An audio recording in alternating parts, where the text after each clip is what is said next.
Crispy आणि आतून मस्त असे सॉफ्ट उडदाच्या डाळीचे गरमागरम वडे तयार आहेत।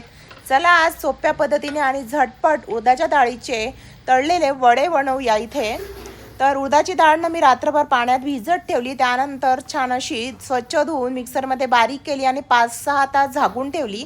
त्यानंतर या डाळीमध्ये भरपूर बारीक चिरलेले कांदे टाकले, तिखट मीठ हळद टाकलं, जिरे टाकले, हवं तर तुम्ही कोथिंबीर आणि बारीक चिरलेली हिरवी मिरची सुद्धा टाकू शकता।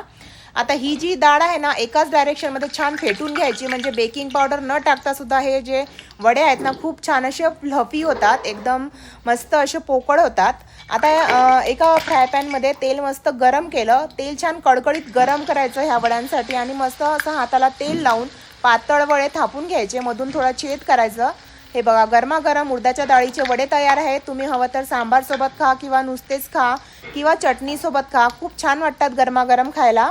कशी वाटली ही झटपट उडदाच्या डाळीच्या वड्यांची रेसिपी कमेंटमध्ये नक्की सांगा। आवडल्यास लाईक शेअर करा आणि हो सबस्क्राईब करायला विसरू नका अशा छान छान रेसिपी पाहण्यासाठी। हे बघा झटपट